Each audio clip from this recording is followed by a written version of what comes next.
أعوذ بالله من الشيطان الرجيم إن الله وملائكته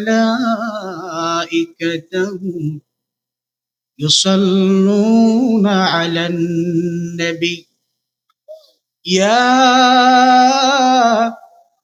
أيها الذين آمنوا صلوا عليه وسلموا تسليما اللهم صل على محمد وعلى آل محمد كما صليت على إبراهيم وعلى آل إبراهيم إنك حميد مجيد اللهم بارك على محمد وعلى آل محمد كما باركت على إبراهيم وعلى آل إبراهيم إنك حميد مجيد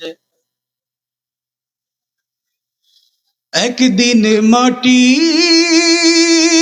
ভেতরে হবে ঘর রে মোনামা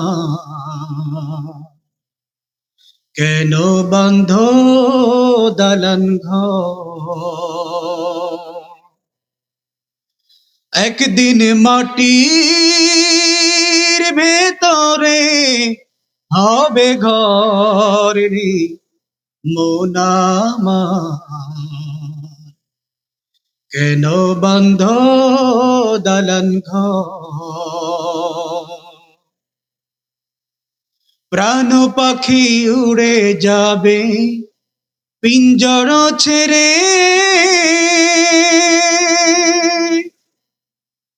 ধরা ধামে সবই রবে তুমি যাবে চলে প্রাণ পাখি উড়ে যাবে পিঞ্জর ছেড়ে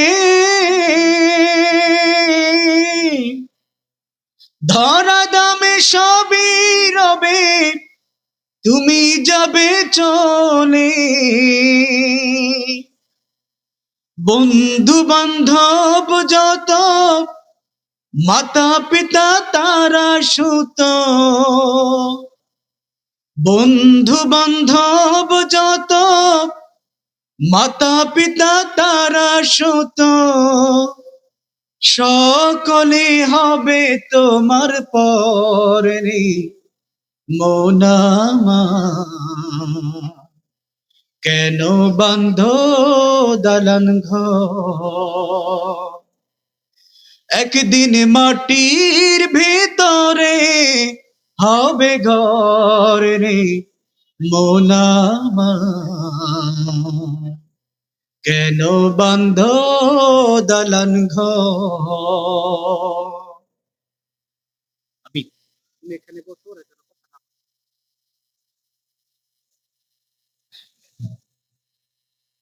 আলহামদুলিল্লাহ কাশিরা গাইনেটিক জামে মসজিদ এর উদ্যোগে আয়োজিত সপ্তম বার্ষিকী ইসলামী মহাসম্মেলন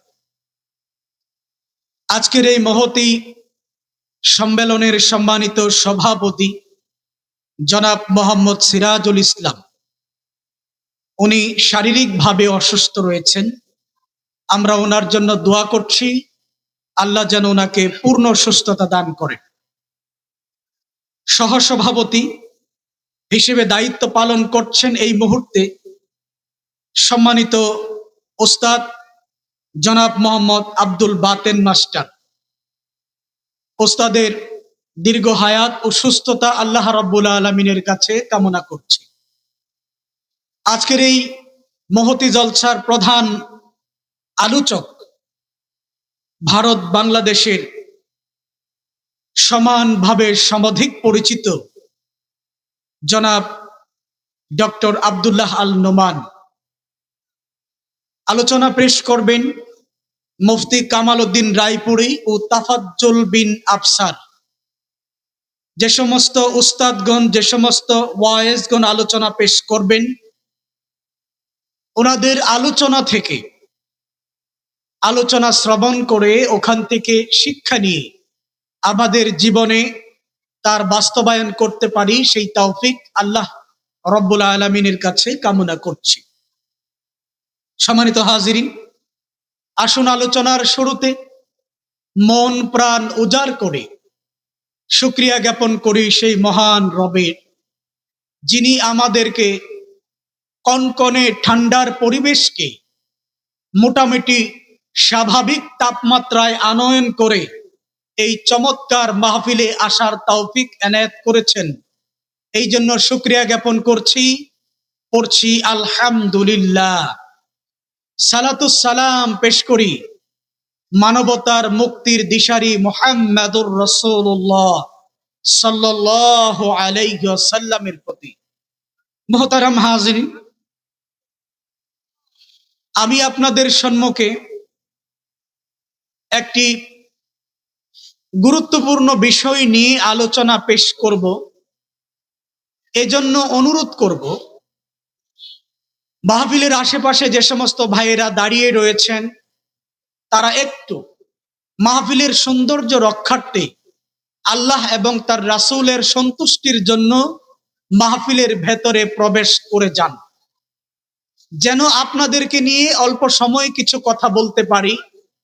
একেবারে কিছু ভাই যদি উপস্থিত না থাকেন, শূন্য মাঠে যেমন খেলাধুলা করা যায় না, তেমনি শূন্য মাঠে একজন ওয়াইজ কথা বলতে পারে না। এজন্য অনুরোধ থাকবে, দয়া করে আপনারা যে কয়জন উপস্থিত আছেন আল্লাহকে খুশি করার জন্য একটু ভেতরে ঢুকে যান, যেন আপনাদেরকে নিয়ে আলোচনা চালিয়ে যেতে পারি ইনশাআল্লাহ। সম্মানিত ভাই, আজকের এই চমৎকার দ্বীনি আয়োজন, এই চমৎকার মাহফিলের পিছনে যারা টাকা পয়সা দিয়েছেন, মেধা শ্রম দিয়েছেন, সেই শুরু থেকে আজ পর্যন্ত বিভিন্নভাবে কষ্ট স্বীকার করেছেন, আল্লাহ রাব্বুল আলামিনের কাছে তৌফিক কামনা করছি তারা যেন আমাদের এই ভাইদের এই শ্রমকে কবুল করে নেন। সকলে পড়ছি আমিন। মোহতারাম হাজিরিন, আজকের এই মাহফিলের কি ফাজিলত, কি মাহাত্ম্য, কি গুরুত্ব আপনারা জীবনে অনেক মাহফিলে গিয়েছেন, উলামায়ে কেরামদের মুখ থেকে এর ফজিলত আপনারা শুনে থাকবেন ইনশাআল্লাহ।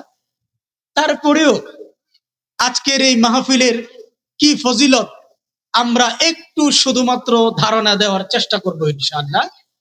মোহতারাম হাজিরিন, হাদিসটি এসেছে আবু দাউদের মধ্যে। হাদিসটি বিভিন্নভাবে বর্ণিত হয়েছে, আমি সংক্ষিপ্ত বর্ণনাটি আপনাদের সামনে উপস্থাপন করছি ইনশাআল্লাহ। আল্লাহ রাব্বুল আলামিন এই মাহফিলের কি ফজিলত, কি বরত্ব, কি বরকত রেখে দিয়েছেন, এ ব্যাপারে আল্লাহর রাসূল সাল্লাল্লাহু আলাইহি ওয়াসাল্লাম আমাদেরকে কি বাণী শুনিয়েছেন, এটা আপনাদের সামনে একটি হাদিস থেকে শোনাচ্ছি ইনশাআল্লাহ। আল্লাহর রাসূল বলেছেন, কোন জায়গায়, সেটা মসজিদে হতে পারে, বাড়িতে হতে পারে, মাহফিলে হতে পারে,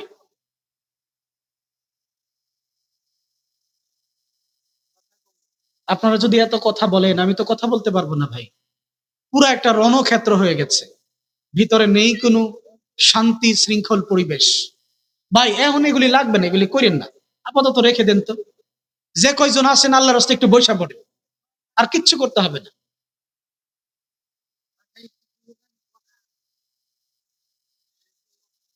হুজুর এগুলি আর করেন না, একটু বসায় দেন সবাই। জি, ওয়ালাইকুম সালাম। একটু বসে যান, কষ্ট করে বসে যান। জি জি জি, বসেন।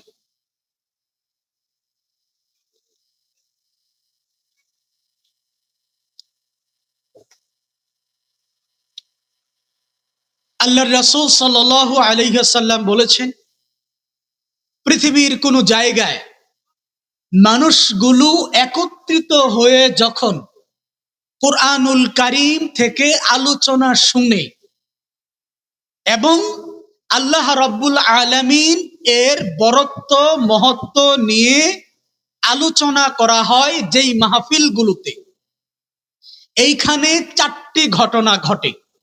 একটু মনোযোগী হতে হবে ভাই। চারটি ঘটনা ঘটে। সর্বপ্রথম যে ঘটনাটা ঘটে সেটা হচ্ছে হাফাতহুমুল মালাইকা, আল্লাহ রাব্বুল আলামিনের রহমতের ফেরেশতারা মাহফিলের চারপাশে এসে ঘেরাও করে রাখে। সুবহানাল্লাহ। সম্মানিত ভাইরা আমার, আল্লাহর রাসূল বলেছেন যেই জায়গার মধ্যে কুরআনুল কারীম থেকে আলোচনা করা হয়, যেখানে আল্লাহর বরত্ব নিয়ে কথা বলা হয়, রাসূলের হাদিসগুলো নিয়ে কথা বলা হয়, এইখানে আল্লাহ রাব্বুল আলামিন সর্বপ্রথম কিছু ফেরেশতাকে পাঠিয়ে দেয়। ওই ফেরেশতারা মাহফিলের চারপাশে এসে দাঁড়িয়ে যায়। শুধুমাত্র তাই নয়, নাযালাত আলাইহিমুস সাকিনাহ, আল্লাহ রাব্বুল আলামিন ওই যারা এখানে উপস্থিত রয়েছেন দর্শকবৃন্দ, শ্রোতাবৃন্দ, তাদের উপরে আল্লাহ সকিনা নামক রহমত নাজিল করতে থাকে।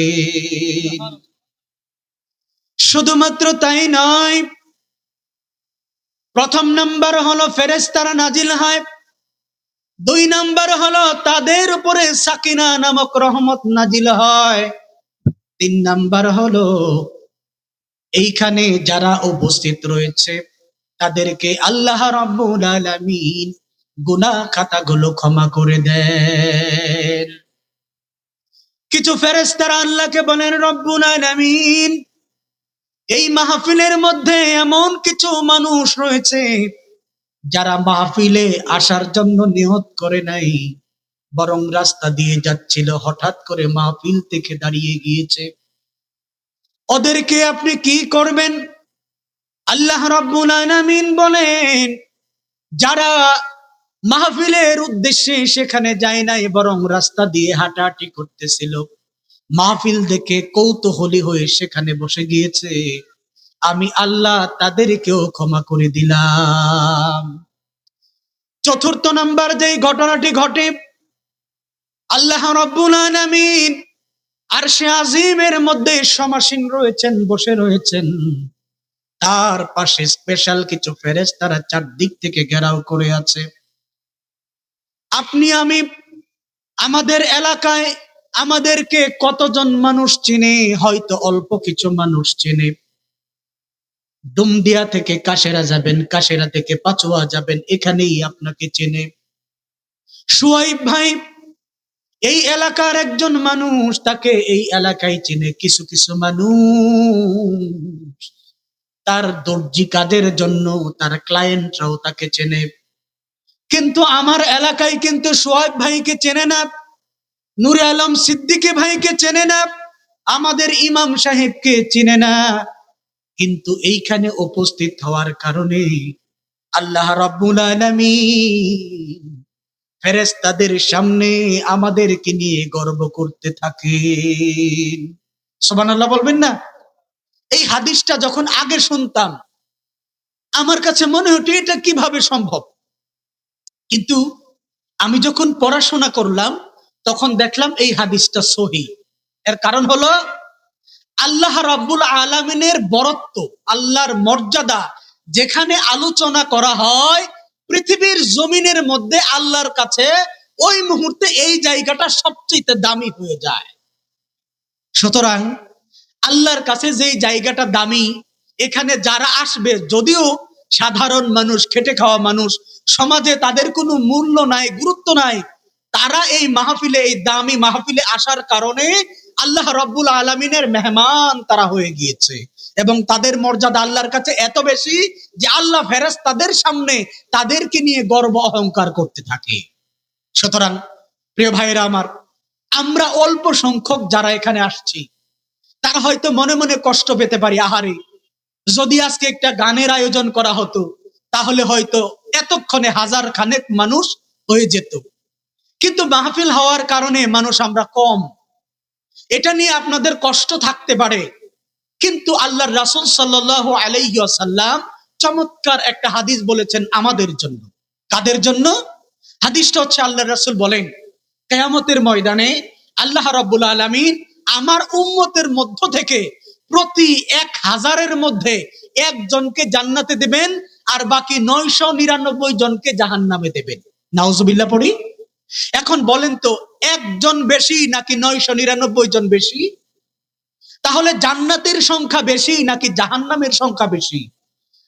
পবিত্র কুরআনুল কারিমে আল্লাহ রাব্বুল আলামিন যত জায়গায় জান্নাতীদের কথা বলেছেন এবং জান্নাতীদের উপযুক্ত আমলের কথা বলেছেন এবং জান্নাতি ব্যক্তিদের বিভিন্ন বৈশিষ্ট্য বা কোয়ালিটি বর্ণনা করেছেন, সকল জায়গায় তিনি কলিলুন শব্দটি উল্লেখ করেছেন। আর কলিলুন শব্দটি বলতে বোঝায় 3 থেকে 9 পর্যন্ত এই সংখ্যার ভিতরে যে কয়টা সংখ্যা আছে, 4, 5, 6, 7, 8, 9, এই 3 থেকে 9 পর্যন্ত সংখ্যাকে কালিলুন বোঝানো হয়।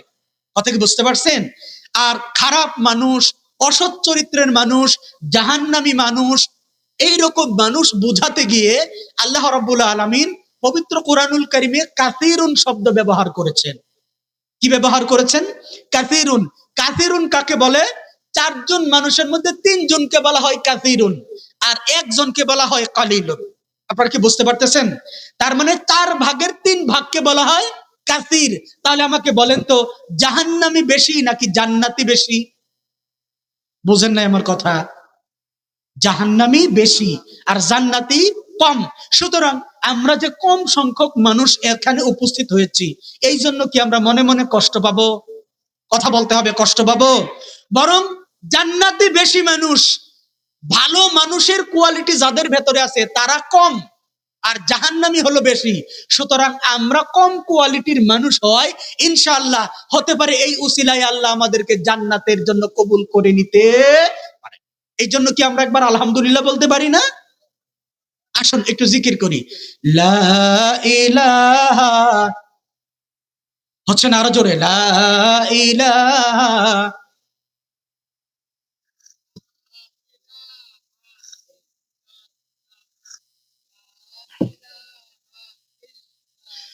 একদিন তোমারি নাম মসজিদে হবে না, হবে কিনা? একদিন তোমারি নাম মসজিদে হবে না। তৈরি থেকো, তৈরি রেখো, কবরের মাল সামান, একদিন তোমারি নাম মসজিদে হবে এলান। লা ইলাহা, ও জোরে লা ইলাহা, ও লা ইলাহা, লা ইলাহা ইল্লাল্লাহু মুহাম্মাদুর রাসূলুল্লাহ সাল্লাল্লাহু আলাইহি ওয়াসাল্লাম। একটু কষ্ট দেব ভাই, আপনি একটু সামনে আসলে ভালো হয়, একটু চলে আসেন। এতক্ষণ পর্যন্ত আমি আপনাদের সামনে একটু ভূমিকা দেওয়ার চেষ্টা করলাম। আমার সামনে যারা আছেন তারা কি একটু আমার কথার উত্তর দিতে পারবেন? আপনারা কি আমার কথা বুঝতেছেন? মাঝে মাঝে যদি প্রশ্ন করি তাহলে কি কষ্ট করে একটু উত্তর দিতে পারবেন না ইনশাআল্লাহ? ভাই, আমি আপনাদের সামনে একটা বিষয় নিয়ে কথা বলবো। সে বিষয়টা কি সেটা বোঝানোর আগে 2টা উদাহরণ দেব। কি দিব ভাই? 2টা উদাহরণ। 1 নাম্বার, আপনাদের সমাজে এমন কিছু মানুষ আছে যারা নামাজ, রোজা, হজ, যাকাত, তাসবিহ, তাহলিল সব কিছু করে। আল্লাহর হুকুম আহকাম হয়তো শতভাগ মানতে পারে না, কিন্তু সাধ্যমতো মানার চেষ্টা করে। কিন্তু এই লোকটার উপরে একের পর এক ধারাবাহিক নাটকের মতো বিপদ আপদ বালা মুসিবত তার উপরে শুধু পড়তেই থাকে। এমন মানুষ আছে নাকি নাই? এমনকি আমার সামনেও এমন ভাই থাকতে পারেন, যিনি 5 ওয়াক্ত নামাজ পড়েন, হালাল হারাম বেঁচে চলেন, সদা সর্বদা আল্লাহকে মেনে চলেন, তারপরেও আপনার যেন কোনো অবস্থাতেই দুঃখ দুর্দশা টেনশন ঝামেলা রোগ শোক বালা মুসিবত আপনার উপর থেকে কোনোভাবেই যেন যাচ্ছে না। এইরকম মানুষ আছে নাকি নাই?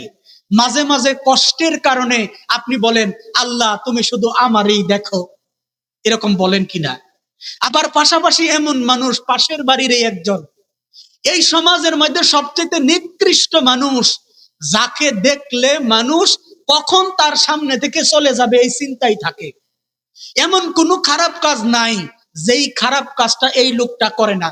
মিথ্যা কথা বলা, অপর ভাইয়ের উপরে জুলুম করা, চান্দাবাজি দান্দাবাজি, নারীদের সাথে খারাপ কাজ করা, মিথ্যা সাক্ষ্য দেওয়া, অপর উপরে জুলুম করা, নামাজ না পড়া, হক হালাল না মেনে চলা, সুদের সাথে জড়িত, ঘুষের সাথে জড়িত, এই রকম মানুষ কিন্তু আজও পর্যন্ত তার কোনো সমস্যা নাই, রোগ ব্যাধি নাই, কোনো বিপদ আপদ বালা মুসিবত নাই, বরং দিলে দিলে তার চেহারাটা তেল চিটচিটে হচ্ছে, চকচকে হচ্ছে। এরকম মানুষ আছে নাকি নাই? আমাদের মা বোনেরা যখন এক বোন আরেক বোনের সাথে ঝগড়া লাগে, তখন মা বোনেরা একজন আরেকজনকে খুঁড়া দেওয়ার জন্য বলে, এই মুখফুরির ঘরের মুখফুরি, তুই আমারে না না দেখতারলে কি হইব, আমার আল্লাহ তো আমারে দেখতারে। এরকম কথা আমাদের মা বোনেরা বলে নাকি বলে না? তাহলে আমরা দুইটা বিষয় পাইলাম। এক, একজন মানুষ সদা সর্বদা আল্লাহর ইবাদত করে, ভালো মানুষ সমাজের, কিন্তু তার উপর থেকে বিপদ আপদ যেন কোনোভাবেই কাটে না। আরেকজন পেলাম যে সমাজের সবচেয়ে নিকৃষ্ট মানুষ, কিন্তু তার উপরে কোনো বালা মুসিবত আসে না। আর মা বোনেরা বলেন, আল্লাহ আমাকে ভালোবাসে, তুই ভালো না বাসলেও কি হবে? এই যে কথাগুলো বললাম, আমি আমার আলোচনায় এর সমাধান আপনাদেরকে দেওয়ার চেষ্টা করব। সেই হিসাবে আমার আজকের আলোচ্য বিষয় থাকবে, আল্লাহ যাদেরকে ভালোবাসেন এই ভালোবাসার 4টি নিদর্শন। আমার শিরোনাম বা বিষয়বস্তু আপনারা কি বুঝতে পারছেন? আমার আলোচনাটা গতানুগতিক ওয়াজ মাহফিলের মতো হয় না, অনেকটা ক্লাসের মতো হয়। এজন্য আপনারা বুঝতে পারতেছেন কি আমি, নাকি আমি বুঝতে পারতেছি না? আপনারা আমার কথা বুঝতে পারতেছেন? আমার আলোচ্য বিষয়, আল্লাহ যাদেরকে ভালোবাসেন, আল্লাহ আপনাকে ভালোবাসেন কিনা এটা বুঝার 4টি আলামত। কয়টি আলামত? এই 4টি আলামতের কোনো একটা আলামত যদি আমার মধ্যে আপনার মধ্যে পাওয়া যায়, তাহলে বুঝবেন আল্লাহ আপনাকে ভালোবাসেন। আর যদি 4টার কোনো একটা আপনার মধ্যে পাওয়া না যায়, তাহলে আপনার বুঝতে হবে আপনি আল্লাহর মোহাব্বত থেকে দূরে আছেন। তাহলে এই আলোচনাটা আপনাদের জন্য আমাদের জন্য দরকার আছে নাকি নাই? একটু বলেন, আল্লাহ আপনাকে ভালোবাসেন কিনা এটা যাচাই করা দরকার আছে নাকি নাই? তাহলে আসুন আমরা 4টা বৈশিষ্ট্য বা নিদর্শন দেখে আমরা বোঝার চেষ্টা করি আল্লাহ আমাদেরকে ভালোবাসেন কিনা। প্রথম নাম্বার বৈশিষ্ট্য, আল্লাহ যদি আপনাকে ভালোবাসেন তাহলে কি হবে? এটা আমরা একটা হাদিস থেকে জানবো। সহিহ বুখারীর 6040 নম্বর হাদিস। হাদিসের বর্ণনাকারী আবু হুরায়রা রাদিয়াল্লাহু তাআলা আনহু। বর্ণনাকারী কে? কথা বলেন। আবু হুরায়রা রাদিয়াল্লাহু তাআলা।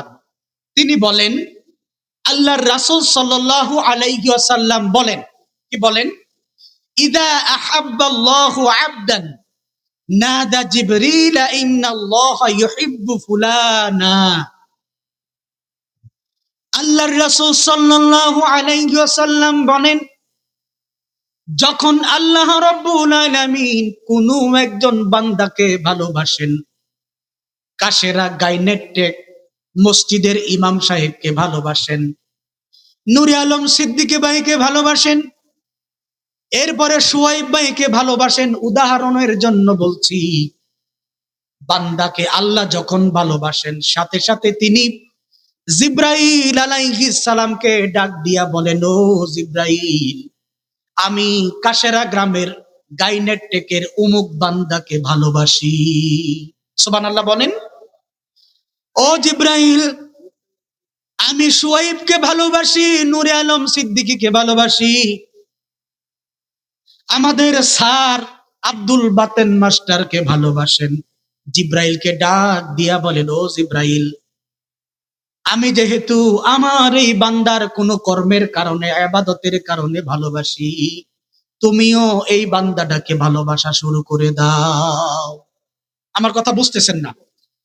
আল্লাহ যখন ভালোবাসে, আল্লাহ জিব্রাইলকে বলেন আমি তাকে ভালোবাসি, তুমিও তাকে ভালোবাসো। জিব্রাইল তখন লোকটাকে ভালোবাসা শুরু করে দেয়। এইখানেই শেষ নয়, বরং জিব্রাইল তখন আসমানের ফেরেশতাদেরকে ডাক দিয়া বলে, ওগো আসমানের ফেরেশতারা, শোনো শোনো, আল্লাহ রাব্বুল আলামিন কাশেরা গ্রামের গাইনের টেকের অমুককে ভালোবাসেন, আমি জিব্রাইলও অমুককে ভালোবাসি, সুতরাং তোমরাও তাকে ভালোবাসতে শুরু করে দাও। জিব্রাইল যখন এই কথা বলে, আসমানের ফেরেশতারা ওই বান্দাকে ভালোবাসা শুরু করে দেয়, যার ফলশ্রুতিতে দুনিয়ার জমিনে ওই বান্দার আশেপাশে যত ইমানদার বান্দারা আছে তারাও লোকটাকে ভালোবাসতে শুরু করে দেয়। সুবহানাল্লাহ পড়ি। তার মানে আল্লাহ যখন একজন বান্দাকে ভালোবাসেন তখন জিব্রাইল তাকে ভালোবাসেন। জিব্রাইল যখন ভালোবাসে, আসমানের ফেরেশতারাও তখন তাকে ভালোবাসে। আসমানের ফেরেশতারা ভালোবাসার সাথে সাথে জমিনের মধ্যে এই লোকটাকে এলাকার মানুষগুলো বিনা স্বার্থে ভালোবাসা শুরু করে দেয়। শোনেন, এখন প্রশ্ন করতে পারেন, হুজুর একটা সাফাবাজি গপ্প করলেন, যদিও আমি সহিহ বুখারী থেকে হাদিসটা বললাম। আমাদের দেশের যেই মানুষেরা, সমাজের নেতারা সমাজে সবচেয়ে জুলুম নির্যাতন করে, এই নেতারা যখন ডুমদিয়া বাজারে যায়, পাসুয়া বাজারে যায়, তখন তাদের পাশে কিছু চেলা চামুন্ডা থাকে না? কথা বলে না রে ভাই? এবং এই নেতাদের গুণকীর্তন করে, এমনকি পোস্টার দিয়া পর্যন্ত লিখে দেয়, অমুক ভাইয়ের চরিত্র ফুলের মতো পবিত্র, নামাজ পড়ে না এক ওয়াক্ত, এরকম লিখে দেয় না? তাহলে আপনি বলতে পারেন, হুজুর তাদেরকেও তো মোবাইল দিতে হবে।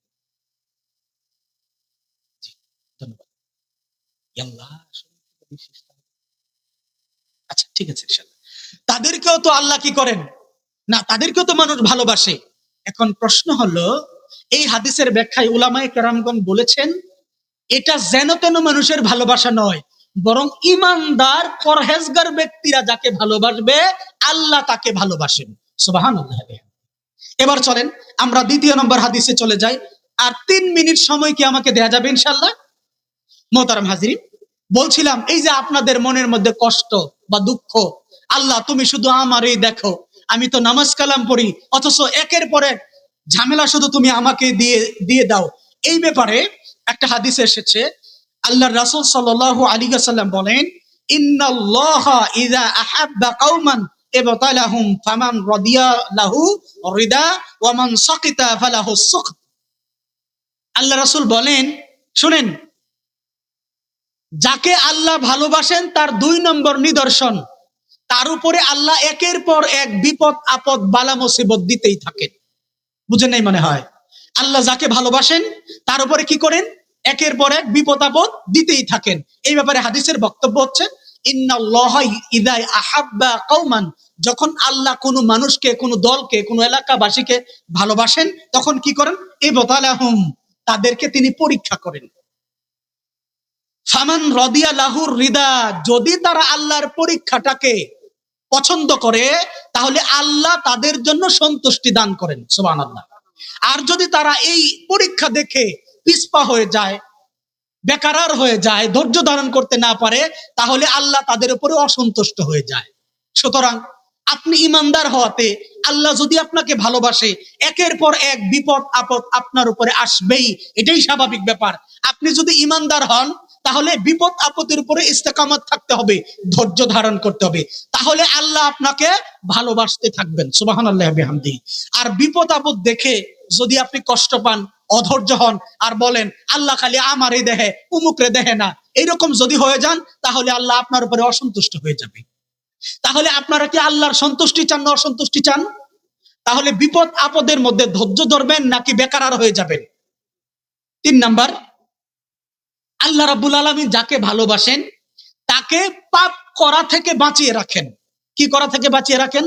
লক্ষ্য রাখবেন, আপনি আল্লাহর প্রিয় বান্দা, মাঝে মাঝে আপনি কিছু গুনাহ করতে চান, কিন্তু আল্লাহ কোনো না কোনো ভাবে আপনাকে এই গুনাহ থেকে ফিরিয়ে রাখে। আপনি মনে মনে বলেন, উমুকে তো সারা জীবন এই কাজটা করে, তার কোনো বাধা বিপত্তি হয় না, আর আমি এটা করতে গেলাম আর দুনিয়ার যত ঝামেলা বাজলো। এই জন্য আপনার সুসংবাদ, আপনি মনে রাখবেন আল্লাহ আপনাকে ভালোবাসেন, এই জন্য আপনাকে আল্লাহ পাপ থেকে বিরত রাখার চেষ্টা করতেছেন। সুবহানাল্লাহি বিহামদি। 4 নম্বর, আল্লাহ যখন আপনাকে ভালোবাসবেন তখন তার নিদর্শন হচ্ছে আপনাকে শত ব্যস্ততার ভেতরেও আমল করার মতো তৌফিক দান করবেন। সুবহানাল্লাহ পড়েন। প্রিয় ভাইরা আমার, তাহলে আমার আজকের আলোচ্য বিষয় ছিল আল্লাহ যাকে ভালোবাসেন তার 4টা নিদর্শন। কয়টা নিদর্শন? 1 নাম্বার, আল্লাহ যখন ভালোবাসেন মানুষও আপনাকে ভালোবাসবে, দ্বীনের জন্য ভালোবাসবে। 2 নাম্বার, আল্লাহ যখন আপনাকে ভালোবাসবেন আপনার উপরে একের পর এক ধারাবাহিকভাবে বিপদ আপদ বালা মুসিবত আসতে থাকবে। 3 নাম্বার, আল্লাহ যখন আপনাকে ভালোবাসবেন তখন দুনিয়ার যত পাপ পঙ্কিলতা থেকে আপনাকে বাঁচাবেন। 4 নম্বর, আল্লাহ যখন আপনাকে ভালোবাসবেন তখন আপনাকে নেক কাজ করার তৌফিক দান করবেন। আসুন আমরা নিজেদের মধ্যে একটু মিলাই 4টার কোনো একটা আমাদের মধ্যে পাওয়া যায় কিনা। যদি পাওয়া না যায় আমরা এই কাজগুলো করি ইনশাআল্লাহ, তাহলে আল্লাহ আমাদেরকে ভালোবাসবেন। সুবহানাল্লাহি বিহামদিহি, সুবহানাকা আল্লাহুম্মা ওয়া বিহামদিকা, আশহাদু আল্লা ইলাহা ইল্লা আনতা আস্তাগফিরুকা ওয়া আতুবু ইলাইক। আসসালামু আলাইকুম ওয়া রাহমাতুল্লাহি ওয়া বারাকাতুহু। আলহামদুলিল্লাহ।